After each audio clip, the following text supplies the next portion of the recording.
ద్వారకాన్ విన్నాం మనం. హ్మ్. ఒక ఆర్కిటెక్చర్ మార్వెల్ సిటీ మొత్తం కన్‌స్ట్రక్షన్ అవును. బట్ అది ఏదో రకంగా మునిగిపోయింది. అసలు లోపల ఏముంది సార్? అయితే ఆర్కియాలజికల్ ఎవిడెన్స్ ఇది కూడా చాలా మందికి జిజ్ఞాస కలిగించి ఆతృతం కలిగించినటువంటి ఒక ప్రశ్న. చాలా మంది పురావస్తు శాస్త్రవేత్తలు ఏం చేశారంటే ఇండస్ వ్యాలీ సివిలైజేషన్, మళ్ళీ మనం హరప్పా సంస్కృతి, సింధు నాగరికతకి వెళ్ళాలి. అది ఇప్పుడు క్రీస్తుకు పూర్వం 3300 నుంచి క్రీస్తు పూర్వం 1750 వరకు మధ్యలో వికసించినటువంటి ఒక సంస్కృతి, గొప్ప సంస్కృతి. చివరి దశ కంప్లీట్ గా పతనమైన దశ ఉంది కదా, అది ఆ దశలో సీ లెవెల్ ఫ్లక్చువేషన్స్ వచ్చేసాయి.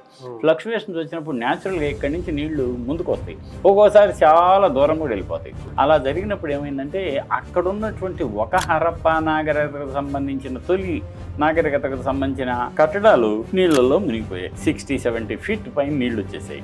ఆ లోతున మన వాళ్ళు అంటే అలోక్ త్రిపాఠి అని, ఎస్ఆర్ రావు గారు, ఆ తర్వాత వీళ్ళంతా కలిసి దాని మీద పరిశోధనలు చేశారు. చేసిన తర్వాత భారతంలో ఉన్నటువంటి ద్వారక శ్రీకృష్ణుడు ఉండేది అదే అని కొంతమంది నమ్మకం. కానీ ఆర్కియలాజికల్ గా చూస్తే అది తొలి హరప్పా సంస్కృతికి సంబంధించిన మునిగిపోయిన ఒక పట్టణపు ఆనవాళ్లుగా మాత్రమే వాళ్ళు నిర్ధారిస్తున్నారు. మరి కృష్ణుడి సంగతి ఏమిటి అంటే